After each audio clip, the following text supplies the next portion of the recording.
ओम नमो भगवते वासुदेवाय। ओम नमो भगवते वासुदेवाय। ओम नमो भगवते वासुदेवाय।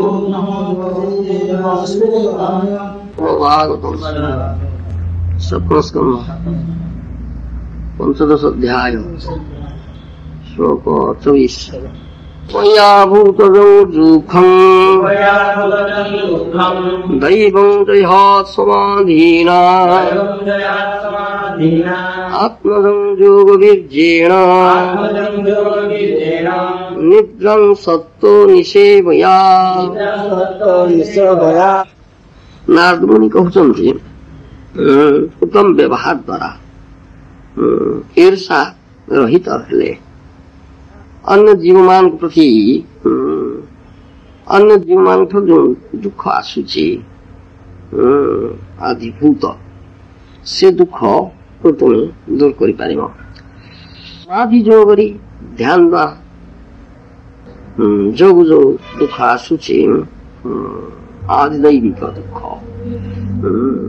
से तो रक्षा पाई पार। हठ योग प्राणायाम आदि अष्टांग योग अभ्यास द्वारा शरीर मन जो दुख आध्यात्मिक दुख सत्वगुण वृद्धि द्वारा विशेष करी भोजन दिगरे सत्वगुण वृद्धि द्वारा स्लीप निद्रा को जय कर पार। श्लोक अर्थ उपया भूतजं दुःखं दैवं देहात्माधीना आत्मजं योगविर्जेण निद्रां सत्त्वनिषेवया। महाजन सूत्रे श्री नारद मुनि बड़ मूल्यवान उपदेश दौचन्ति। महाजन जे कैसे सत्य माने महाजन येन गतस्पन्था। तेणु महाजन माने इसमें आसी थांती ए जगत को महांत स्वभाव ही ताकते पामर निज कार्य नहीं तबु जानता।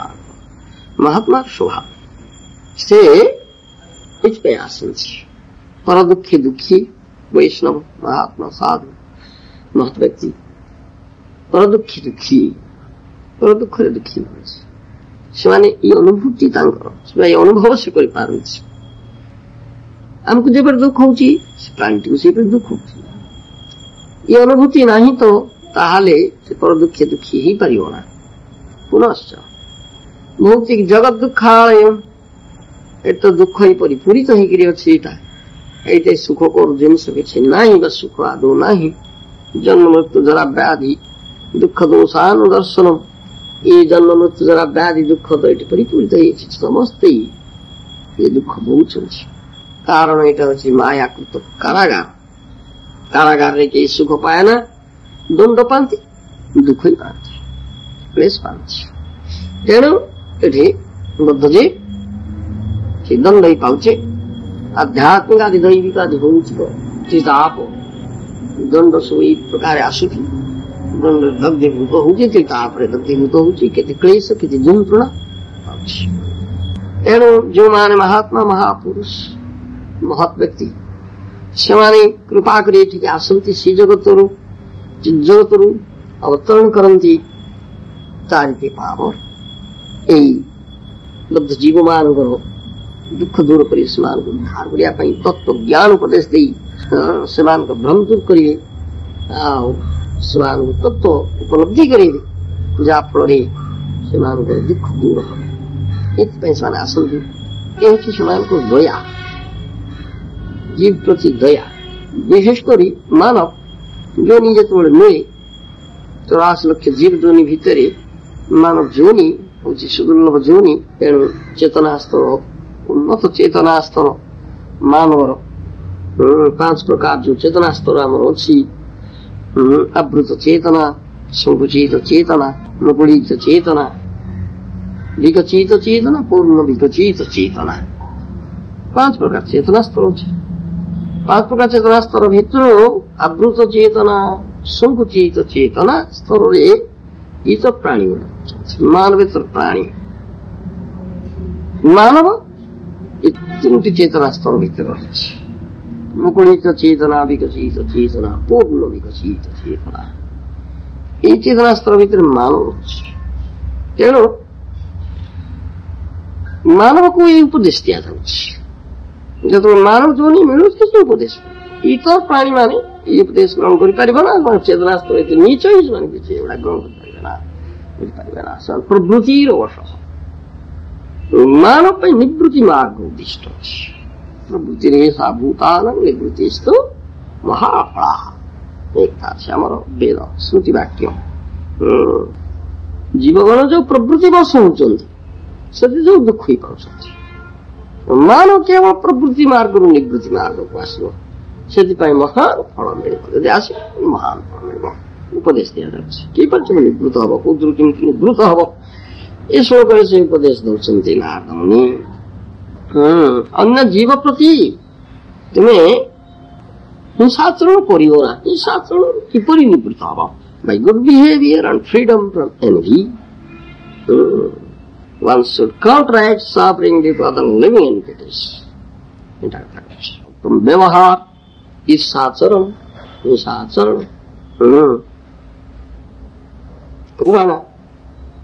व्यवहार अभ्यास द्वारा ताले अन्य जीव को दुख निवृत्त ही पाइब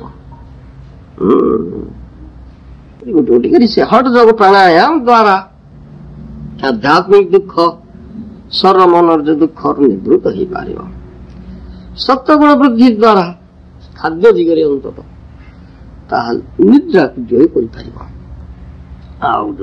दैवदंड अच्छी meditation transfer counter suffering due to providence दैवदंड जो आसी केवल ध्यान समाधि द्वारा निवृत्त हो पार ये कथा ही कहते बड़ मूल्यवान उपदेश दौरान नारद मुनि साधारण लोक प्रति ये बद्ध जीव प्रति ये भौतिक जगत जो मैंने अच्छा प्रति इस उपदेश सुंदर उपदेश से आसी इस उपदेश देवे तत्व ज्ञान उपदेश तत्व ज्ञान उपदेश कृपायत द्वारा से दया प्रकाश कर जीव प्रति तेणु ये कृपा को ग्रहण करवा उचित आम दया ग्रहण करवा उचित या कहुए साधु संग सत्संग महात्म संग सतत करने उपदेश दि जाऊे साधु संग सर्वशास्त्र कह लगे मात्र साधु संगे सर्वसिद्धि है ये कथा साधु महाजन जा प्रकृत पक्षे ऐकांतिक भक्त जे कृष्ण शरणत्व संपूर्ण रूपे से साधु शरण शुणिया ये प्रकार साधु महाजन ये जो हमारा नारद मुनि शंकर बड़ी साधु महाजन जो मान को अन्य कथा धंदा किसी ना से जगत लोक नुहति से जगत लोक से कृपा कर अवतरण कर दुख दूर करने पाम से उपदेश दौरान द्वारा से अन्य किसी अभिलाष ना निजर कि साधन आसुना पर दुखे दुखी वैष्णव पर दुखे दुखी से पर दुख दुखी पर दुख दुखी जे न पारे कि लोक से अन्य दुख देले जे आनंद पाउची से कि से कुतक आम मानव पदवाच्य करवा ना असुर दैव पदवाच्य होने से असुर बोली कहा आसुरिक प्रकृति से असुर गुड़ा अन्य दुख देकर आनंद पाती निजर आनंद कथा निजर शरीर इंद्र प्रीतिर कथा चिंता कर जो मान निजर इंद्र प्रीतिर कथा निजर शरीर को कथा केवल चिंता ही करती से अनुसार कार्य करती असुर जो माने अन्य चिंता ही करती ना अन्य सुख केमती हो अन्य आनंद केमती अन्य को आनंद केमती पाइबा ये सब किसी चिंता ही करता कौन प्रचेषा ही करना कार्य ही करता से असुर असुर ये दुई प्रकार अच्छा देवता असुर भक्त प्रक्त दैव आसुर तद विपर्जय जो मान भगवान विष्णु भक्त वैष्णव से दैव जो मान अभक्त से असुर डिवोटी नन डिवोटी भक्त अभक्त से असुर अभक्त मन विनाशाय दुष्कृता धर्म संस्थापनार्थाय संभवामि जुगे जुगे भगवान मध्य अतिष्ठ ही जानते भगवान अवतरण कर जो धर्मर ग्लानि घटे तो जदा जाई धर्मस्य ग्लानिर्भवति अभ्युत्थानो अधर्मस्य तदात्मानं सुधाम्यं परित्राणाय साधूनां विनाशाय च दुष्कृतां धर्म संस्थापनार्थाय सम्भवामि युगे श्रुतं सर्वभूतानां समस्त जीव जगत एकमात्र मूलाकांक्षी बंधु से भगवान तेणु से तो देखते अतिष्ठ अतिश होगला असुर मानकर ये दुष्कृतिहीन मानकर उपद्रव प्रबल होगला असुर धर्म विधर्म भागवत धर्म लोप पाई जाऊँ भागवत धर्म पर आक्रमण हो आचरण कर भागवत धर्म क्लेश आसूची जंत्रणा आसूची द्वंद्व आसूची ई प्रकार अवस्था असुर मान उपद्रव आधिक्य होय अधिक होय से भगवान अवतरण करके दुष्कृतिहीन अभक्त दुष्कृतिहीन असुर मान को विनाश करती साधु जो माने वैष्णव भक्त से उद्धार करती आनंद दिए कथा कह भगवान परी भक्त महाजनगण मध्य से पर दुखी दुखी से सुहृद मध्य भगवान सुहृद भगवान कृपामय कृपाल किंतु तांकर भक्त महाजनगण अधिक कृपा सुहृद से अहित की कृपा अहित की कृपा प्रकाश कर केड़े सुंदर उपदेश दौरान दुख सह्य कर क्लेश सह्य कर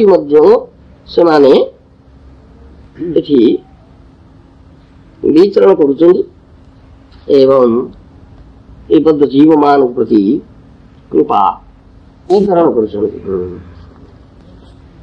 तेणु से उपदेश अत्यंत गुरुत्वपूर्ण उपदेश हमको पालन से मध्याचार्य लीला साधु गुरु रूप आचार्य रूप लीला करुले से मनोवाक्य प्राणी मात्र मनोवाक्य उद्विग्न आदि अन्य कथा छाड़ हत्या करवा कथा किए पूछे से अधिकार तुम कौटू आसला काजी पाक जो गले काजी जो खोल भांगी लोक पठेकरी से मशाल जाली भक्त माने कीर्तन कर चल काजी पाक काजी नुचिले डाकिले कथबार्ता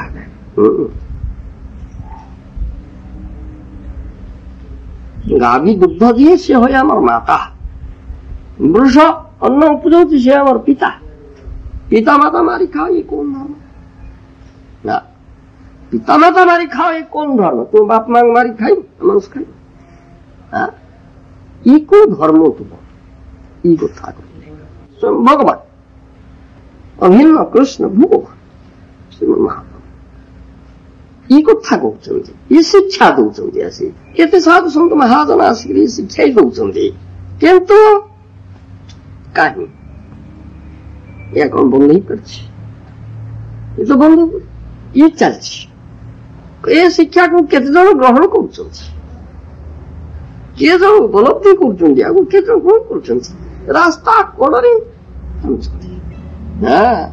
लाइसेंस दिया जाउची जहाँ कौन से खाना स्लैटर हाउस लाइसेंस दौरान सरकार भी आस लाइसेंस स्लैटर हाउस खोलाउची गाई थी कृपाती महाराज कहले जो देश रे प्रकार होची the country where unnecessarily people are unnecessarily engaged in killing of animals will have to suffer from wars and pestilence imposed by middle nature. निश्चय हमारी हम अभाव आसो जहाँ कहते ये दंड गुड़ाक निश्चय आसो युद्ध आसो निश्चय तुम जिनस मारी मरी कौन ये जो चली यार काम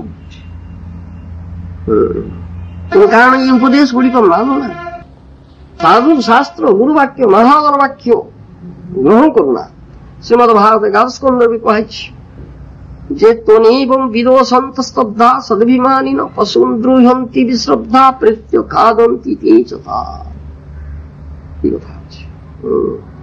ଯୋଉମାନଙ୍କର ଏଇ ସମୁଦ୍ର ଜ୍ଞାନ ନାହିଁ, ଧର୍ମ ତତ୍ତ୍ୱରେ ଅନଭିଜ୍ଞ, ଗର୍ବିତ, ସଦଭିମାନୀ ଯେ ସମସ୍ତ ଅସାଧୁ ବ୍ୟକ୍ତି ନିଶଙ୍କ ଚିତ୍ତରେ ପଶୁହତ୍ୟା କରନ୍ତି, ସେମାନେ ସମସ୍ତେ ପରଜନ୍ମରେ ପଶୁମାନଙ୍କ ଦ୍ୱାରା ରକ୍ଷିତ ହୁଅନ୍ତି।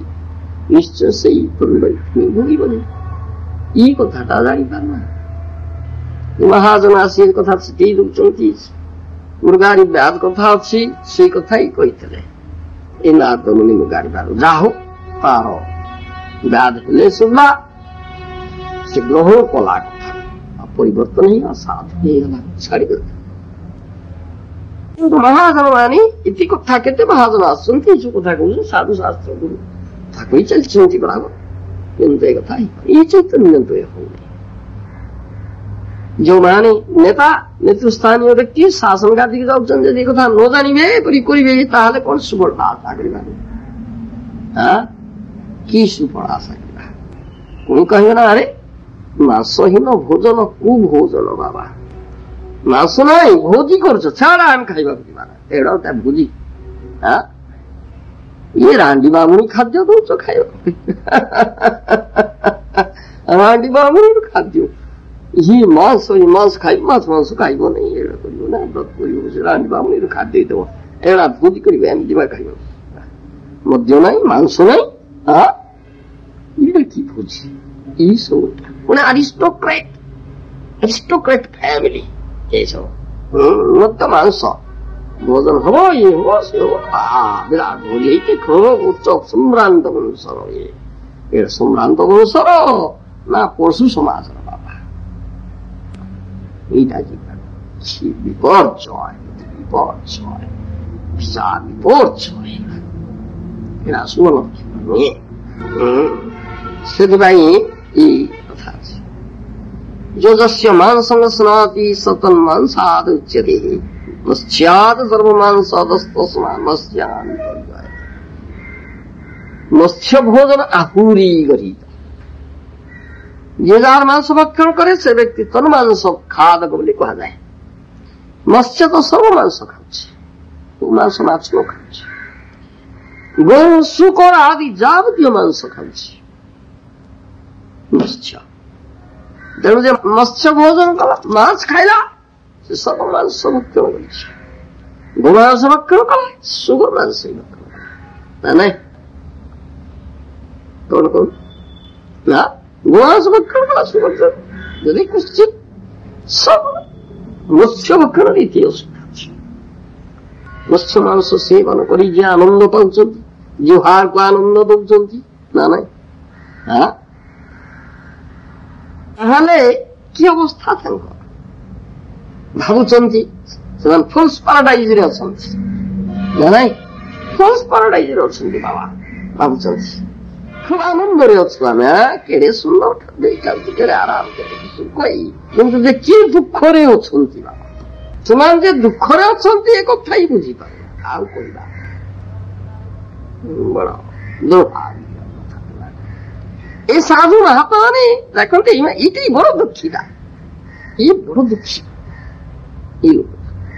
ରମଣୀ ନୃତ୍ୟ ଦେଖି ଯିଏ ଆନନ୍ଦ ପାଉଛନ୍ତି, ମଦ୍ୟପାନ କରି ଯିଏ ଇନ୍ଦ୍ର ସୁଖ ଉପଭୋଗ କରୁଛନ୍ତି, ମତ୍ସ୍ୟ ମାଂସ ଭୋଜନ କରିକିରି ଜିହ୍ୱାକୁ ଯିଏ ଆନନ୍ଦ ଦଉଛି, ସେ ପ୍ରକୃତରେ ଦୁଃଖୀ। ଏ ସାଧୁ ମହାତ୍ମା ଗଣ, ମହାଜନ ଗଣ ଦେଖନ୍ତି, ଏଇଟା ବଡ ଦୁଃଖୀଟା, ବଡ ଦୁଃଖୀ। ତାଙ୍କର ପ୍ରତି କୃପା ସାଧୁ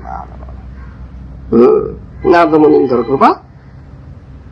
ଆଉ ମୃଗାରୀ ବ୍ୟାଧ କେଡେ ଦୁଃଖୀଟା ଏଇଟା। ସେ ସରମାତ୍ମା ଅଧା ମରା କରିକି ଛାଡୁଥିଲା, ଛଟପଟ ହଉଥିଲା, ତାକୁ ଆନନ୍ଦ ଲାଗୁଥିଲା। କିରେ ତୋତେ ଚିମୁଟିଲେ ତୁ କାଟୁଛି, ତୋତେ ସେମିତି ଛଟପଟ କରିବା, ସରମାରେ ଅଧା ମରା କରିବା, ତୋତେ କି ଦୁଃଖ ହବ, କ୍ଲେଶ ହବ, ବୁଝିପାରୁନୁ? ତାକୁ ଦଉଛୁ, ଆନନ୍ଦ ପାଉଛୁ। ସେ କି ପ୍ରକାର ଆନନ୍ଦ ଗୋଟେ, ଏଇଟା ଗୋଟେ ଆନନ୍ଦ। ନାରଦ ମୁଁ ତାଙ୍କୁ ପାଇଁ କରିଛନ୍ତି, ତୁ କଣ କରୁଛୁ? ତୁ ଏପରି କେ ଜନ୍ମ ତୋର ଏଇ ଗତି ହବ, ତୁ ଏପରି ଯନ୍ତ୍ରଣା ପାଇବୁ, ଛଟପଟ ହବୁ, ତା କଣ ବୁଝିପାରୁନୁ? ଖାଇ ବୁଝି ଇଟି ତ ଜାଣିବା ଉଚିତ। ମତେ ଚିମୁଟିଲେ କାଟୁଛି, ମତେ ହତ୍ୟା କରିବ ମୁଁ କି ଯନ୍ତ୍ରଣା ପାଇବି, କଷ୍ଟ ପାଇବି, କ୍ଲେଶ ପାଇବି, ଅଥଚ ତାକୁ କରୁଛି ଷୋଳ ନିର୍ବିଚାରରେ କରି ଯାଉଛି। ଏହାର କଣ କିଛି ଉନ୍ନତି ନାହିଁ? ସେଥିପାଇଁ ଜୀବ ପ୍ରତି ଦୟା କେମିତି ହବ? ଜୀବ ଦୟା, ସକଳ ଜୀବ ପ୍ରତି ଯେ ଦୟା ସେଟା କେମିତି ହବ? କାରଣ ଜୀବ ପ୍ରତି ଏଇଟା ସରଳ କଥା କହୁଛନ୍ତି, ଜୀବ ଦୟା ବୃଦ୍ଧି କଥା ଏଇଟା ଏ ହିଂସା, ଅନ୍ୟ ପ୍ରତି ହିଂସା, ତୁମେ ଯେ ଈର୍ଷା ଦୂର କରିପାରିବ ତାର ସରଳ ଉପାୟ ଗୁଡ୍ ବିହେଭିୟର ଫ୍ରିଡମ କୃପୟା ଭୂତ ଯେଉଁ ଦୁଃଖ ଏଇଟା ମା ସରଳ କଥା କହୁଛନ୍ତି।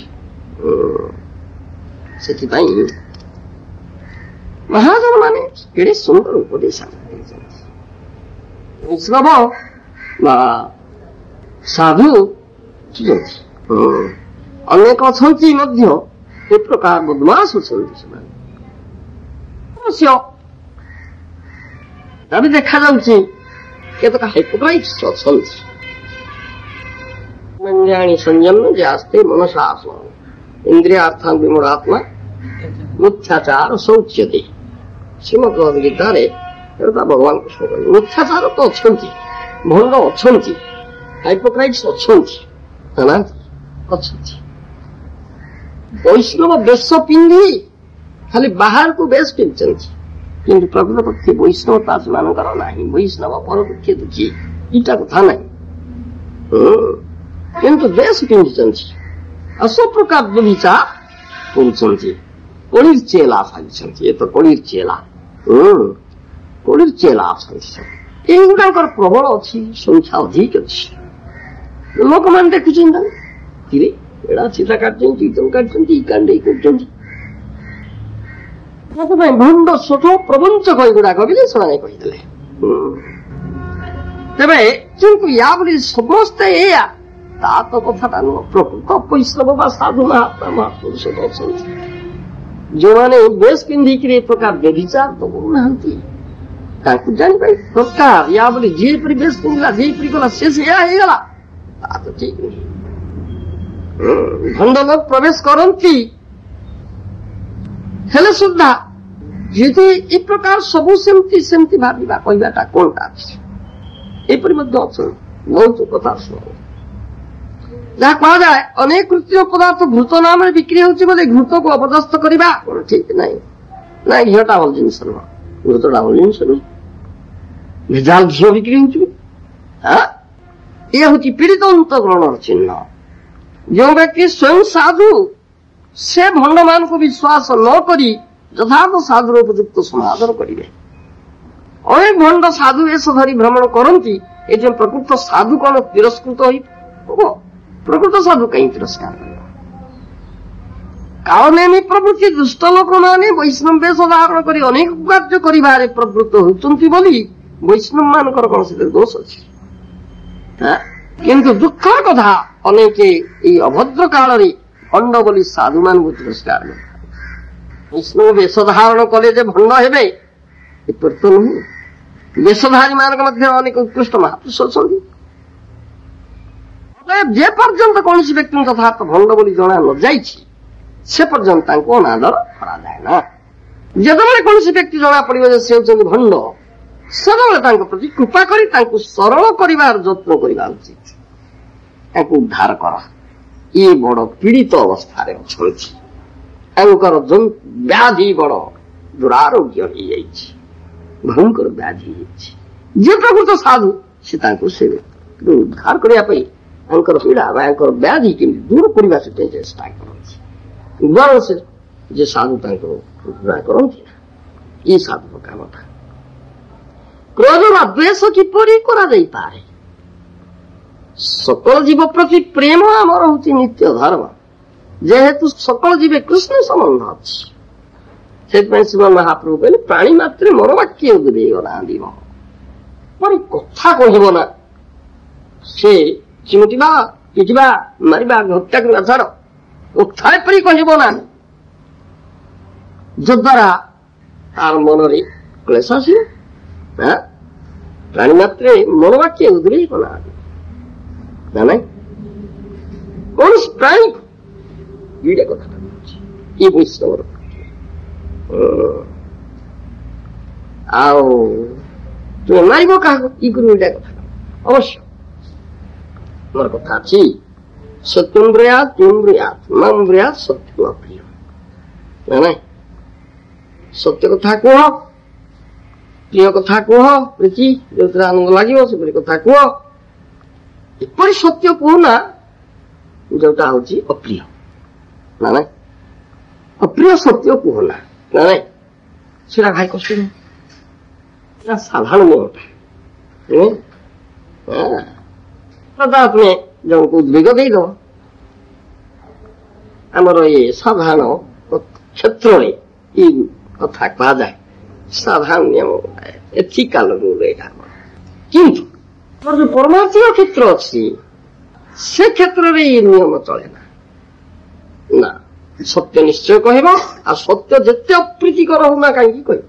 should be spoken however unpalatable language। ତାହେଲେ ପରମାର୍ଥିକ ଉନ୍ନତିଟା ହବ ନା। ଆଉ ସେଟା ଗୁରୁଦେବ କରିବେ, ଗୁରୁଦେବଙ୍କର ଅଧିକାର। ଶିଷ୍ୟତେ ହଂସା ଶାସନ ସ୍ୱୀକାର କରିଥିଲେ ଶାସନ ଦଣ୍ଡ ଚଳେଇବେ। ସେ ତାଙ୍କର ଶାସନ ଦଣ୍ଡ ଚଳେଇବାର ଅଧିକାର ଅଛି। ସେ ଶାସନ କରିବେ, ଶିଷ୍ୟ ଦୋଷ ଅଛି, ଦୁର୍ବଳତା ଅଛି, ଅନେକ ଅଛି, ସେଗୁଡିକ କେମିତି ଆଉ ସଂଶୋଧନ ହବ ସେଟା ଗୁରୁଦେବ କରିବେ। ଗୁରୁଦେବ ଏପରି ଉଦ୍ବେଗ ଦେଇପାରିବେ, ଅନ୍ୟ କେହି ଏପରି ଉଦ୍ବେଗ ତୁମେ ଦବା ଉଚିତ ନୁହେଁ। ଯାହାଙ୍କର ଅଧିକାର ଅଛି ସେ ଉଦ୍ବେଗ ଦେବେ, ଯାହାର ଅଧିକାର ନାହିଁ ତୁମେ କାହିଁ ଉଦ୍ବେଗ ଦେବ? ତୁମେ କାହିଁ ପ୍ରକାର ଉଦ୍ବେଗ? ଏଇଟା କଥା ଅଛି। ଭକ୍ତି ସିଦ୍ଧାନ୍ତ ସରସ୍ୱତୀ ଗୋସ୍ୱାମୀ ପ୍ରଭୁପାଦ ମହାରାଜ ତାଙ୍କର ଅପ୍ରକଟ ପୂର୍ବରୁ ଶିଷ୍ୟମାନଙ୍କୁ ସବୁ ବସେଇକିରି ଯୋଉ ଉପଦେଶ ଦେଇଛନ୍ତି ସେଥିରେ ଏଇ କଥା ସେ କହିଛନ୍ତି। ମୁଁ ଆପଣମାନଙ୍କୁ ବହୁ ପ୍ରକାର ଉଦ୍ବେଗ ଦେଇଛି, କିନ୍ତୁ କାହିଁକି ଦେଇଛି? ହରିଭଜନରେ ପ୍ରବୃତ୍ତ କରିବା ପାଇଁ ଦେଇଛି, ଅନ୍ୟ କିଛି ଉଦ୍ଦେଶ୍ୟ। ଏ କଥା ଦିନେ ନା ଦିନେ ଅବଶ୍ୟ ଆପଣମାନେ ବୁଝିପାରିବେ, ରିୟଲାଇଜ କରି ହଁ କେଡେ ସୁନ୍ଦର ଉପକାର ଆମର ସେ କରିଛନ୍ତି, କେଡେ ସୁନ୍ଦର ଉପକାର ସେ ଆମର କରିଛନ୍ତି। ସେ ଏଇ ପ୍ରକାର ଉଦ୍ବେଗ ଯଦି ଆମକୁ ନ ଦେଇଥାନ୍ତେ ଆଜି ଭଜନରେ ପ୍ରବୃତ୍ତ ଆମେ ହେଇପାରିନଥାନ୍ତେ। ସେଥିପାଇଁ କୁହାଯାଏ ସାଧୁ ବୈଷ୍ଣବଙ୍କର ଯଦି ତୁମେ ଦଣ୍ଡ ସ୍ୱୀକାର ନ କରିଛ ତାହେଲେ କଦାପି ତୁମର ବୈଷ୍ଣବତା ଲାଭ ହବ ନା। ବୁଝିପାରିଲ? କେବେ ହେଲେ ବୈଷ୍ଣବତା ଲାଭ ହବ ନା। ସେଥିପାଇଁ ସାଧୁ ବୈଷ୍ଣବଙ୍କର ଦଣ୍ଡଟା ସ୍ୱୀକାର କର। ଯାହା କହନ୍ତି ନା ଆମର ସାଧାରଣ କଥା ଅଛି, ସଦ୍ଗୁରୁ ମାଇଲେ ଗୋଇଠା ଅନ୍ଧାରେ ଜଳେଇ ଗୋଇଠା କଥା ଅଛି ଆମର। ସଦ୍ଗୁରୁଙ୍କ ଠାରୁ ଗୋଇଠାଟେ ପାଇଲେ ଦଣ୍ଡ ମିଳିଲେ ହିଁ ଆମର ସୌଭାଗ୍ୟ ଉଦିତ ହବ। ଦଣ୍ଡ ମିଳିଲେ ତ କିଛି କୃପା ମିଳିନି, ପ୍ରବଞ୍ଚନା ମିଳିଛି। କୃପା ମିଳିନି, ସେଟା ପ୍ରବଞ୍ଚନା ମିଳିଛି। ସାଧୁଙ୍କର ଦି ପ୍ରକାର ବ୍ୟବହାର ଅଛି, କୃପା ଆଉ ପ୍ରବଞ୍ଚନା। ବୁଝିପାରିଲ? ପ୍ରକୃତ କୃପା ଯାହାକୁ କରିବେ ସେଠି ଦଣ୍ଡ ମିଳିବ ନିଶ୍ଚିତ ଭାବରେ। ଆଉ ନହେଲେ ତ ପ୍ରବଞ୍ଚନା। ହଁ ଶାନ୍ତସିଂହାର ବାବୁ ବଢିଆ ଲୋକ, କେମିତି ଅଛ? ଭଲ ଅଛ? ହଉ ବସ। ଶାନ୍ତସିଂହାର ବାବୁ ସେ ଗୋଟେ ଭଲ ଚେୟାର ଫେୟାର ଆସନ ଫାସନ ଦିଅ, ତାଙ୍କ ଫୁଲମାଳାଟେ ପକେଇ ଦିଅ, ଭଲ ପ୍ରସାଦ ଫସାଦ ଦେଇଦିଅ ତାଙ୍କୁ। ଯାଇଥିଲୁ ମଠକୁ, ଯାହା ହଉ ଭଲ ବ୍ୟବହାର ସେମାନଙ୍କର। ଭଲ ଆସନ ଦେଲେ, ବଡ ଆଦର କଲେ, ମାଳ ଦେଲେ, ଆଉ ଖାଇବାକୁ ବଡ ସୁନ୍ଦର ଖାଦ୍ୟ କରିଦେଲେ। ପାଠା ବୁଝିପାରିଲ? ଇଏ ହେଲା ପ୍ରବଞ୍ଚନା ସାଧୁ, ଇଏ ହେଲା ସାଧୁ ପ୍ରବଞ୍ଚନା। ସେ ପ୍ରବଞ୍ଚନାରେ ପଡିଯାଇଛ ତୁମେ। କୃପା ଯେତେବେଳେ କାନ ମରି ଚଟକଣା ଲଗେଇବେ, ଗୁରୁକର୍ଣ୍ଣ ଧାର କାନ ଧରିକି ଛଟକଣା ନ ବାଜେଇଛନ୍ତି, କୃପା କୋଉଠି ମିଳିଛି? କଣ କହୁନା? କୃପା ମିଳିନି ବାପା। ଏଇଟା କଥା। ଏଇ ଗୁରୁଙ୍କର ଗୁରୁ ବ୍ୟତୀତ ଅନ୍ୟ ଇଏ ଅଧିକାର କାହାର ନାହିଁ। ଉଦ୍ବେଗ ବନା ନାହିଁ, ପ୍ରାଣୀ ମାତ୍ରେ ମନବାକ୍ୟ ଉଦ୍ବେଗ ନା দিব। ଏଇଟା କଥାଟା ମହାପ୍ରଭୁ ଶିକ୍ଷା ଦେଲେ। জীব প্রতি যে প্রেম তা দুই প্রকারে পরিণত হয়। সাধু মানক প্রতি ভ্রাতৃ স্নেহ, অসাধু মানক প্রতি কৃপা। বাড়ি সে কৃপা ଏମାନଙ୍କର ଏଇ ଅପୂର୍ବ ବୈଷ୍ଣବ ସଂସାର ଦ୍ୱେଷ ହିଂସା ଦୂରୀଭୂତ ହଉ। ବୈଷ୍ଣବ ହେଇକରି ପରସ୍ପର ଦ୍ୱେଷ ହିଂସା କରିବ ତାହେଲେ କି ବୈଷ୍ଣବତା? ଏଇ ଭଣ୍ଡାମୀ କାରବାର ଆଉ କିଛି ନାହିଁ। ଏମାନଙ୍କର ସମସ୍ତ କ୍ରିୟାର ଉଦ୍ଦୀପକ ହଉ, ସ୍ୱାର୍ଥପରତା ଏକବାରେ ଉଚ୍ଛେଦ ହେଇଯାଉ, जीवर स्वाभाविक आकार जे चिदानंद ताहा प्रकाश पाओ, जीवर स्वपद जे जड़ वैराग्य आमर संसार हो, जीवर स्वभाव जे कृष्ण भक्ति आमर एकमात्र कर्म हो। हे साधुगण परमेश्वर आदेश श्रवण करंतु। ये अन्य महाजन साधु महाजन श्री भक्ति विनोद ठाकुर कथा ये कृत्वादयांच जीवेषु दत्त्वा चावयमात्मवान् मज्जात्मानं सह जगत द्रक्ष्यसि आत्मनि चापि माम्। श्रीमद् भागवत स्कंदरे भगवान कहते कर्दम मुनि, हे वत्स तुमे गृहस्थाश्रम प्रवेश करी प्रथमे जीवे दया एवं परे सन्यासाश्रम ग्रहण करी प्राणी मात्र के अभय प्रदान एपरी कले मो ठारे आत्मा सहित अनंत कोटि ब्रह्मांड एवं तुमे आत्मारे अंतर्यामी रूपे अवस्थित मते देखा पाइब।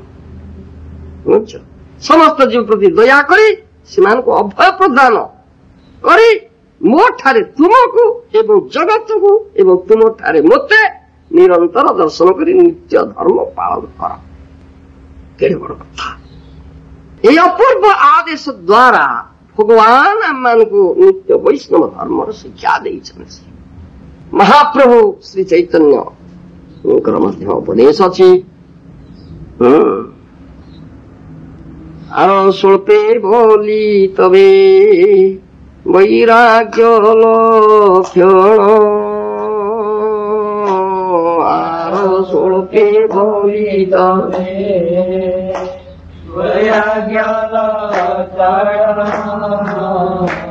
मन जोगी होरा करह श्रवण, मन जोगी होरा करह श्रवण। अकर्म प्रीनिर सहो संस्कारो साधन, स्वकर्म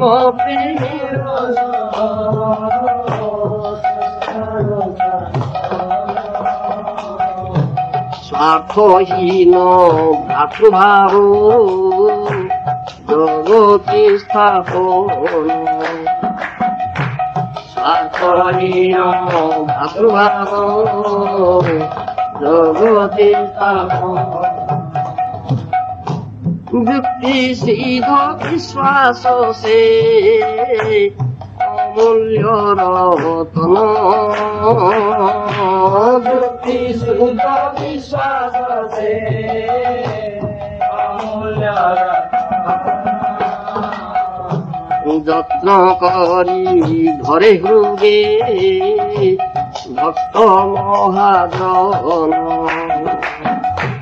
যত্ন করি ঘরে হৃদে ভক্ত মহাজন। সেই তো বিশ্বাস সদা আমারে শিখায়, সেই তো বিশ্বাস সদা আমারে শিখায়। আমি ঈশ্বরেতে ঈশ্বর আমায়, আমি ঈশ্বরেতে ঈশ্বর আমায়।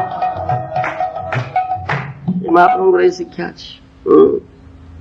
সেই তো বিশ্বাস আমার শিখায় আমি ঈশ্বরেতে আর ঈশ্বর আমায়। আমি কিন্তু ঈশ্বর ঠারে অছ, ঈশ্বর কিন্তু আমি ঠারে অଛନ୍ତି। ये चेतना ये तत्व ज्ञान जदि लाभ न हो जीव दया हो जापर ना। ये शिक्षा तो नहीं जीव दया की से छेड़ी मे मे करुची मिया धरिकी बुझुची से छेड़ी आसो एठू मे मे कर କିରେ ଏଇଠି ବୈଷ୍ଣବ ଗୁଡାଏ ଅଛନ୍ତି, କିରେ ବୈଷ୍ଣବ କଣ କରିବେ? ତୁ ସରକାର ତ ଯିଏ ଶାସକ ଆଲା କରିଛି, କାଟ ମାର ଗାଡି କାର ଧରିକିରି ଲମ୍ବା ଲମ୍ବା ଧାଡିକିରି ପହଞ୍ଚିଗଲେଣି ମାଂସ କିଣିବା ପାଇଁ। ରାସ୍ତା ପାଖରେ ଛି କ୍ରୂର ଭାବରେ ମାରୁଛି। ନାଇଁ କଣ ଅଛି? କାରଣ ଏ ଚେତନା ନାହିଁ, ଏ ଚେତନା ନାହିଁ। ଆଉ କି କହିବା? ସାଧୁ ଶାସ୍ତ୍ର ମହାଜନଗଣ କେତେ ସୁନ୍ଦର ଉପଦେଶ ଦେଲେ, ଏକୁ ଆମେ ଟିକେ ସ୍ପର୍ଶ କରୁନେ ନା, ନା କଣ କହୁଛେ? ଟିକେ ସ୍ପର୍ଶ କରି ହେଲା ତାହେଲେ କେଡ଼େ ଦୁଃଖର କଥା। ତେଣୁ ସଫରିଂ ତ ନିଶ୍ଚୟ ଆସିବ, ଦୁଃଖ ତ ନିଶ୍ଚୟ ଆସିବ, ଦ୍ୱନ୍ଦ୍ୱ ତ ତୁମେ ନିଶ୍ଚୟ ଭୋଗିବ, ଯନ୍ତ୍ରଣା ନିଶ୍ଚୟ ଭୋଗିବ। ଉଦ୍ଧାର କେମିତି ମିଳିବ? କେମିତି ଉଦ୍ଧାର ମିଳିବ? ତୁମର ତ ଚେତନା ନାହିଁ। ସମସ୍ତ ଜୀବ ପ୍ରତି ଭ୍ରାତୃଭାବ, ପରମେଶ୍ୱରଙ୍କ ଠାରେ ଆତ୍ମନିବେଦନ ପର୍ଯ୍ୟନ୍ତ ଯେଉଁ ନିତ୍ୟ ଧର୍ମ ତାହା ଆମେ ପାଳନ କରୁ। ଏହାଠାରୁ ଆଉ କଣ ଅଧିକ ଉତ୍କୃଷ୍ଟ ହେଇପାରେ? ଜଗଦ୍ଗୁରୁ ଶ୍ରୀ ଚୈତନ୍ୟ ଦେବ ଆମମାନଙ୍କୁ ନିଜ ଆଚରଣ ଦ୍ୱାରା ଉପଦେଶ ଦେଇଛନ୍ତି। ଏ କଥା ସେ ଆମମାନଙ୍କୁ ସାହସ ଦେଇ କହିଛନ୍ତି, ଏ ମାନବଗଣ ଭୟ ନାହିଁ, ନିଜ ନିଜ କାର୍ଯ୍ୟ କରି ଚାଲ, ମୁଁ ତୁମମାନଙ୍କ ସହିତ ବରାବର ତୁମମାନଙ୍କର ବଳ ବୃଦ୍ଧି କରୁଛି। ଏଥାଏ ନା ବାଧିବେ ତୋମା ବିଷୟ ତରଙ୍ଗ ପୂର୍ଣ୍ଣରୂପେ ଏଇଠାଇ ପାବେ ମୋ ସଙ୍ଗ। ଯାର ଦେଖ ତାରେ ବୋଲ କୃଷ୍ଣ ଉପଦେଶ। আমার আজ্ঞা গুরু হইয়া তার এই দেশ, এথা না বাধিবে তোমার বিষয় তরু পুনরূপে ঠাই পাবে মোর সঙ্গ। এই মহাপ্রভু আদেশ, নির্ভয় যাকে দেখুছ তাকে ইনডিসক্রিমিনেটলি, ডিসক্রিমিনেশন ନାହିଁ। କାହିଁକିନା ଭକ୍ତ ରୂପରେ ଆଇଛନ୍ତି, ଯେତେବେଳେ କୃଷ୍ଣ ରୂପରେ ଆସିଥିଲା ଡିସ୍କ୍ରିମିନେସନ କରିଦେଲା। ଦେଖ ନା ନା ସବୁ କହିବ ନା ଏଗୁଡା ন ভক্তেষু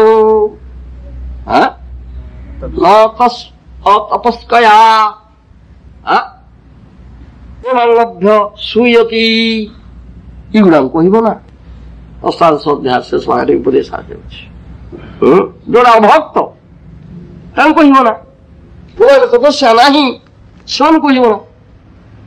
ନାଇଁ ଇଏ ଡିସ୍କ୍ରିମିନେସନ ଦେଇଦେଲେ। କିନ୍ତୁ ସେଇ କୃଷ୍ଣ ଯେତେବେଳେ ଚୈତନ୍ୟ ମହାପ୍ରଭୁ ଉପରେ ଆସିବ, ଯାରେ ଦେଖ ତାରେ ଭଲ, ସିଏ ଡିସ୍କ୍ରିମିନେସନ କେତେ ଉଦ୍ଧାର ହେଇଗଲେ, ଭକ୍ତ ଉଦ୍ଧାର। ଯାରେ ଦେଖ ତାରେ ବୋଲ କୃଷ୍ଣ ଉପଦେଶ, ମୋର ଆଜ୍ଞା ଗୁରୁ হইয়া তার উদ্ধার। এথা না বাধিবে তোমার বিষয় তরঙ্গ পুনরূপে ঠাই পাবে মোর সঙ্গ। কি ভয় কর না, ଇରେ ଏଗୁଡାକ ଅଭକ୍ତ ଗୁଡାକ, ଅସୁର ଗୁଡାକ, ବିଷୟ ଲୋକ ଗୁଡାକ ପାଖକୁ ଯିବା, ତାହେଲେ କି ହବ? ତାହେଲେ ତ ଆମେ ସେଇ ବାଗିଆ ହେଇଯିବା ନା ନାଇଁ? ସେ କଣ୍ଟାମିନେଟ କରିବ, ସଂକ୍ରମଣ କରିବ ଭାବଟା। ସେଇଥିପାଇଁ କୁହାଯାଇଛି ସତ୍ସଙ୍ଗ କରିବ, ଅସତ୍ସଙ୍ଗ କରିବ ନା। ଅସତ ଲୋକମାନଙ୍କୁ କେମିତି ତାକୁ ଯିବା, ଅସତ୍ସଙ୍ଗ କରିଦେବା, ଅସୁବିଧା ହେଇଯିବ। ଇ ଭୟ ଆଶଙ୍କା ନିଶ୍ଚୟ ଯଦି କାହାର ଆସୁଛି, ସେଥିପାଇଁ ଅଭୟବାଣୀ ଶୁଣିଲେ ଏଥା ନା ବାଧିବେ ତମା ବିଷୟ ତରଙ୍ଗ ପୁନରୂପେ ଠାଇ ପାବେ। ଏ ଜମା ଭୟ କର ନା, ମୁଁ ତୁମମାନଙ୍କ ସହିତ ରହି ତୁମର ବଳ ବୃଦ୍ଧି କରୁଛି। ହରିନାମ ରୂପକ ଯୋଉ ମହମ୍ମଦଙ୍କର ତୁମମାନଙ୍କ ହସ୍ତରେ ଅର୍ପଣ କରିଛି, ତାର ଯଥେଷ୍ଟ ବ୍ୟବହାର ଦ୍ୱାରା ପାପିଷ୍ଠ କଳିକୁ ଦମନ କର। ପ୍ରବଳ ପାଷଣ୍ଡୀଭୂତ ଜୀବମାନଙ୍କ ପ୍ରତି କୃପା କରି ସେମାନଙ୍କର କଲ୍ୟାଣାର୍ଥେ ସ୍ଥାନେ ସ୍ଥାନେ ଧାବମାନ ହୁଅ। ସେମାନଙ୍କୁ କୌଣସି ପ୍ରକାର ଅବହେଳା କର ନା। ମୁଁ ଯେପରି ଆଘାତ ପ୍ରାପ୍ତ ହୋଇ ଯୋଗାଇ ମାଧାଇକୁ ଉଦ୍ଧାର କରୁଛି, ତୁମମାନେ ସେପରି ପାଷଣ୍ଡୀ ମାନଙ୍କର ବାକ୍ୟବାଣ କୁବ୍ୟବହାର ସହ୍ୟ କର। ତରୋରୀବ ଶୈଶବା ସହ୍ୟ ସହନଶୀଳତା, ସେମାନଙ୍କର କଲ୍ୟାଣ ସାଧନ କରିଥାଅ। ତୁମମାନେ ଦୁର୍ବଳ ବୋଲି ଭୟ କର ନା, ଯେହେତୁ ତୁମମାନେ ମୋର ଆଶ୍ରୟ ଗ୍ରହଣ କରି ହରିନାମ ରୂପ ମହାସ୍ତ୍ର ପ୍ରାପ୍ତ ହେଇଛ। ଭୟ କରିବାର କଣ ଅଛି? କାହିଁକି ଭୟ? କଣ କହୁନାହାନ୍ତି, ଭୟ କାହିଁକି? ସାମନ୍ତ ସିଂହାର ବାବୁ, କ୍ୟା ଭୟ କରୁଛ? କୋଉଠି କୋଉଠି ଭୟ କରି ଲୁଚିକି ରହିଯାଉଛ? କିରେ ଆସୁନା, ଭୟ କରି ରହିଗଲା। କଣ କହୁଛ କମଳାନାଥ? ଏତେ ଭୟ ଆଙ୍କର, ଇ କଣ କରିବେ? ଭୟ ଏତେ ଭୟ କଲେ ହବ? ମହାପ୍ରଭୁ ଅଭୟ ଦେଇଛନ୍ତି, ତୁମେ ହାତରେ ମୋହମୁଦ୍ଗର ଦେଇଦେଲେ, ମହାନ ଅସ୍ତ୍ର ଦେଇଦେଲେ ହରିନାମ ରୂପକ, ପୁଣି କେଉଁ ଭୟ? ଏଇଟା ପାଠ ପଢ। ସେଥିପାଇଁ ବୈଷ୍ଣବ ଭକ୍ତ ନିର୍ଭୀକ, ନାରାୟଣ ପରାସଦେ ନ କୁତଶ୍ଚନ ବିଭ୍ୟତି ସ୍ୱର୍ଗାପବର୍ଗ ନରକୀସୁକି ତୁଲ୍ୟାର୍ଥ। ଏଇ କଥା ଶ୍ରୀମଦ୍ ଭାଗବତ। ନାରାୟଣ ପରା ଯୋଉମାନେ ପୂର୍ଣ୍ଣ ରୂପେ ନାରାୟଣଙ୍କର ପାଦପଦ୍ମରେ ଆସକ୍ତ, କୌଣସି ପ୍ରକାର ପରିସ୍ଥିତିକୁ, କୌଣସି ସ୍ଥାନକୁ କୌଣସି ପ୍ରକାର ଭୟ କରନ୍ତି ନାହିଁ। ସ୍ୱର୍ଗ ହଉ, ଅପବର୍ଗ ହଉ, ନରକ ହଉ, ସମାନ, ସବୁ ସମାନ ତାଙ୍କ ଦୃଷ୍ଟି। କାରଣ ନାରାୟଣ ପରା, ନାରାୟଣଙ୍କର ପାଦପଦ୍ମରେ ଅଛି, ନାରାୟଣ ତ ଅଛନ୍ତି, ଆଉ ସେଟା ସ୍ୱର୍ଗ କେମିତି, ଅପବର୍ଗ ନରକ କେମିତି, ଦର୍ଶନ ବୈକୁଣ୍ଠ ତାଙ୍କ ଦୃଷ୍ଟିରେ। ଏଇ କଥାଟା କହୁଛି ମହାପ୍ରଭୁଙ୍କର, ସେଇଟା କଥା। ଭୟ କରୁନା। ଯୋଉମାନଙ୍କର ଦୁର୍ବଳ ଭୀତି ଅଛି, ସେଇମାନଙ୍କ ଭୟ କରିବେ। ବିଷ୍ଣୁ କାହିଁ ଭୟ କରିବ? ଭକ୍ତ କାହିଁ ଭୟ କରିବ? ନା କଣ କହୁଛ? ସେ ସମସ୍ତଙ୍କୁ ଦୟା ଦେଖେ। ଏମାନେ କୃପାର ପାତ୍ର ବାପା, ଏମାନେ କୃପାର ପାତ୍ର, ଏମାନେ ପ୍ରକୃତରେ କୃପାର ପାତ୍ର। ସେ ରମଣୀ ନୃତ୍ୟ ଦର୍ଶନ କରି ଯୋଉମାନଙ୍କର ଆନନ୍ଦର ଉଦୟ হয়, ମାର୍ଗଦ୍ରବ୍ୟ ଶୃଙ୍ଗାର ଯୋଉମାନେ ଇନ୍ଦ୍ରତ୍ୱ ଉପଭୋଗ କଳ୍ପନା କରନ୍ତି, ଜୀବମାଂସ ଭକ୍ଷଣ ଦ୍ୱାରା ଯୋଉମାନେ ଜୁହା ତୃପ୍ତି କରନ୍ତି, ଦ୍ୱେଷ ହିଂସାର ପରିଚାଳନା ଦ୍ୱାରା ଯୋଉମାନଙ୍କର ସୁଖବାଦ হয়, ସେଇମାନେ ହିଁ ଯଥାର୍ଥ କୃପାର ପାତ୍ର, ସେଇମାନେ ହିଁ ଯଥାର୍ଥ ବୈଷ୍ଣବ ସାଧୁ ମହାପ୍ରଭୁ, ସେଇମାନେ ଏଇମାନେ କିଛି। ହେ ଭାଗବତ ବନ୍ଧୁଗଣ, ଆପଣମାନେ ସେମାନଙ୍କର ପିତା ମାତା ଓ ବନ୍ଧୁ। ଆପଣମାନେ ଯଦି କଳହ ଭୟରେ ସ୍ୱଚ୍ଛାଚାରିତା ଅବଲମ୍ବନ କରି ସେମାନଙ୍କୁ ପରିତ୍ୟାଗ କରିବେ, ତାହେଲେ କେଉଁମାନେ ସେମାନଙ୍କୁ ଉଦ୍ଧାର କରିବେ? ସେମାନେ ମତ୍ତ ହୋଇ ବିଷ ପଙ୍କରେ ଲୁଣ୍ଠିତ ହଉଛନ୍ତି। ଆପଣମାନେ ସେମାନଙ୍କୁ ଅଭୟ ପ୍ରଦାନ କରନ୍ତୁ। ତେଣୁ ଦୁର୍ଭାଗା ପୁରୁଷ ମାନଙ୍କର ମଙ୍ଗଳ ସାଧନାର୍ଥେ ସାଧୁଗଣ ଚାରିଆଡେ ପୃଥିବୀରେ ଯାଉଛନ୍ତି। ନିର୍ଭୀକ ଚିତ୍ତରେ ବାଣୀ ପ୍ରଚାର କରୁଛନ୍ତି। ନିର୍ଭୀକ ଚିତ୍ତରେ ବାଣୀ ପ୍ରଚାର କରୁଛନ୍ତି। ଏ ସାଧୁ ମାନଙ୍କର କଥା ଇଏ, ମହାଜନ ମାନଙ୍କର କଥା ଇଏ। ତେଣୁ ନାରଦମୁନି, ସାଧୁ ମହାଜନ ସର୍ବତ୍ର ତାଙ୍କର ବାଧ ବିଚରଣ, ସେପରି ବହୁ ଲୋକଙ୍କୁ ଏପରି କୃପା କରୁଛନ୍ତି। ଆଉ ଗୋଟେ କଥା ସେ କହିଛନ୍ତି ଯେ ଯୋଉ ଆତ୍ମ ଯୋଗବୀର୍ଯ୍ୟେଣ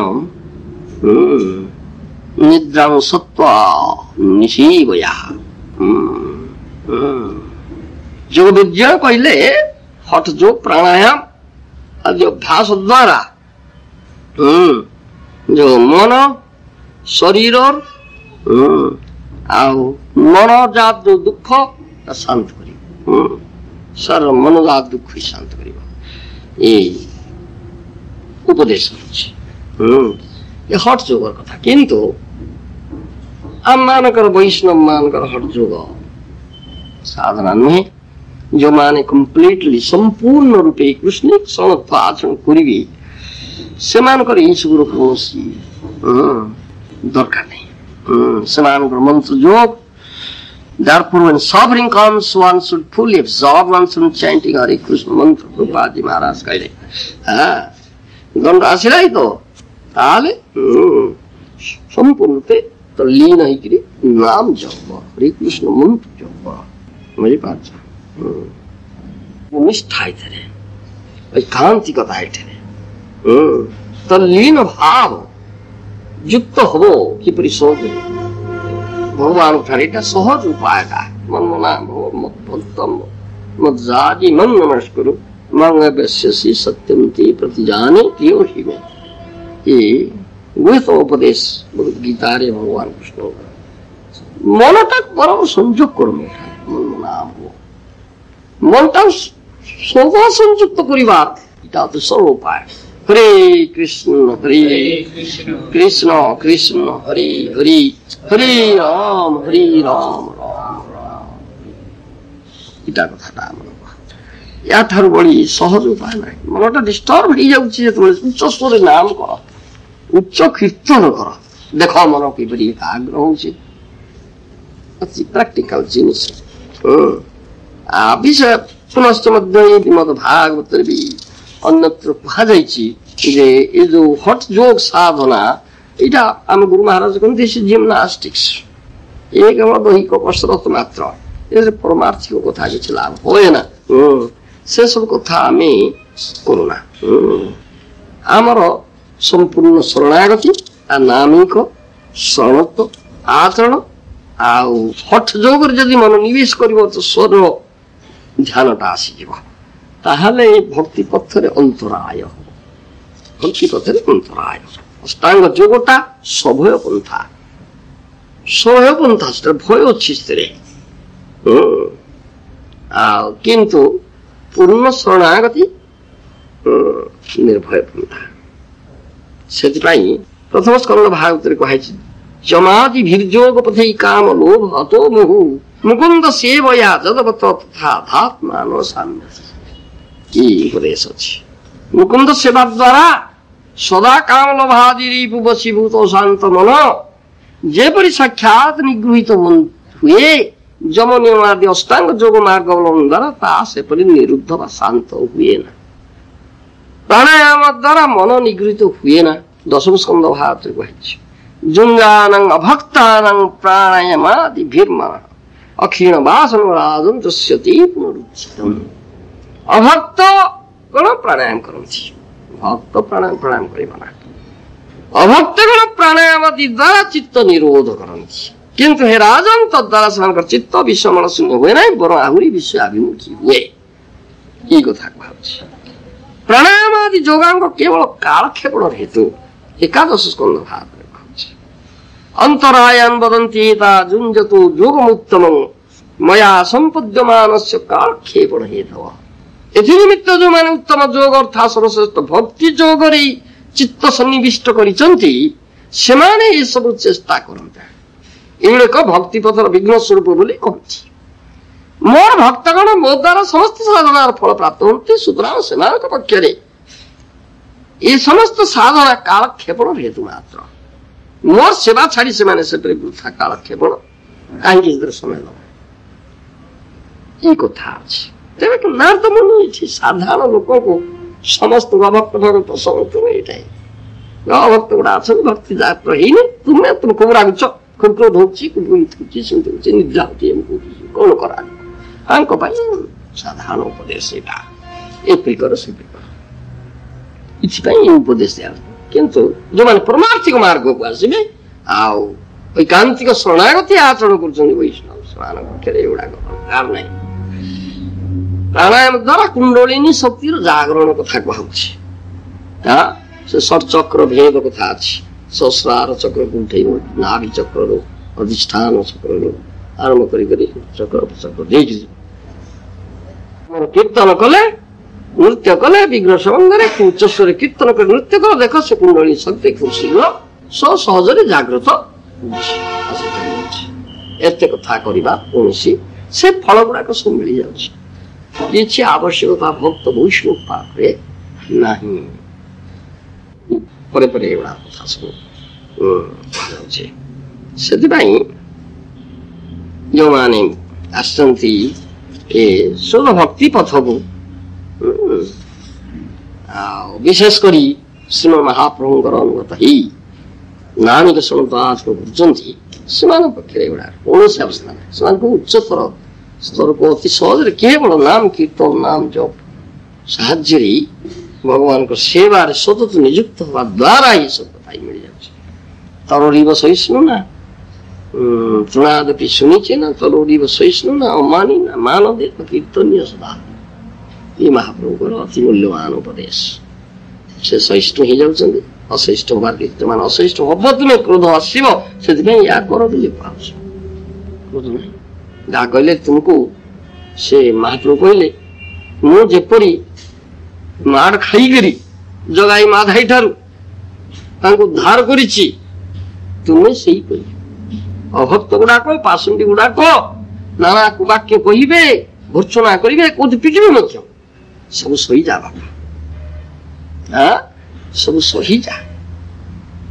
ତରୋରିବ ସହିଷ୍ଣୁ ନା ବୃକ୍ଷ ପରି ସହିଷ୍ଣୁ ହୁଅ, ତା ନହେଲେ ହରିଭଜନ କରିପାରିବ ନା। ତା ନହେଲେ ଏ जीव प्रति जो दया ये दया प्रदर्शन जीवे दया कथाटा तुम करिपारिबना आसले केमति करिब जीवन এটা পাঁচটা কাজ জীব দয়া আচরিত হি পারিবনা এটা মহাপ্রভুଙ୍କର ଉପଦେଶ ତରୁଣୀ କୀର୍ତ୍ତନ ସଂକୀର୍ତ୍ତନ ଯୋଉମାନେ କରନ୍ତି ହରିନାମ କୀର୍ତ୍ତନ ଜପ କୀର୍ତ୍ତନ ସ୍ମରଣ ଭଜନ ଯୋଉମାନେ କରନ୍ତି ସେମାନଙ୍କର ସହିଷ୍ଣୁତା ଗୁଣ ବୃଦ୍ଧି ହୁଏ ନହେଲେ ସହିଷ୍ଣୁତା ଗୁଣ ବୃଦ୍ଧି ହୁଏନା ଯୋଉମାନେ ନ କରନ୍ତି ସେମାନେ ଅସହିଷ୍ଣୁ ନିଶ୍ଚିତ ଭାବରେ ବଡ଼ ଅସହିଷ୍ଣୁ ବୁଝିପାରିଲ ସେ ସହିଷ୍ଣୁତା ବୃଦ୍ଧି ହୁଏ ତାଙ୍କର এটা কথা বলছি তরুণী বসেছে অম্মানি মানদ নিজে মান সম্মান দাবি কর না তোমার ঠার নিজকে হীন মনে কর তোমার ঠার আহুরি হীন পতিত নরাধম পতিতাধম ମୋ ଠାରୁ ସମସ୍ତେ ଉନ୍ନତ ଏଇଟା କଥା ଏଇଟା ଭାବନା ମୁଁ ଏକାଇ ଅଧମ ମୋ ଠାରୁ ସମସ୍ତେ ଉନ୍ନତ ସମସ୍ତେ ବୈଷ୍ଣବ ମୁଁ ଏକାଇ ବୈଷ୍ଣବ ମୋର ବୈଷ୍ଣବତା ଜମା ନାହିଁ ଏଇଟା ଭାବନା এই ভাবটা হচ্ছে মানব সমস্ত সম্মান দিয়ে কৃষ্ণ অধিষ্ঠান সমস্ত বৈষ্ণব কৃষ্ণ অধিষ্ঠান সমস্ত সম্মান দিয়ে সম্মান করিবার কেড়ে সুন্দর কথা হ্যাঁ মহাপ্রভু আচরণ করে শিখিয়েছেন খালি কথা কই না আপনি আচরণ ধর্ম উপরে শিখা এই মহাপ্রভুর শিক্ষার বৈশিষ্ট্য হ্যাঁ মহাপ্রভুর শিক্ষার বৈশিষ্ট্য নিজে আচরণ করে শিখিয়েছেন স্বয়ং ভগবান কিন্তু কি প্রণাদ বিস্মিত ভাব প্রকাশ କରିଛନ୍ତି ମାନି ହେଇଛନ୍ତି କିପରି ମାନନ୍ଦ ହେଇଛନ୍ତି ଦେଖେଇ ଦିଏ ମାୟାବାଦୀ ମାନଙ୍କ ପାଖକୁ ଯାଇଛନ୍ତି ଗୋଡ ଧୋଇବା ଜାଗାରେ ବସି ପଡିଛନ୍ତି ସେ ଉଚ୍ଚ ପିଣ୍ଡାରେ ବସିଛନ୍ତି ବିସ୍ମିତ ଭାବ ସମ୍ମାନ ଆପଣ ମାନେ ନାହିଁ ଆପଣ ମାନେ ସମ୍ମାନନୀୟ ଆମେ ଏଇଠି ବସିବା ନିଜ ଲୋକ ଏଇ ଭାବଟା ଦେଖନ୍ତୁ କେଡ଼େ ସମ୍ମାନ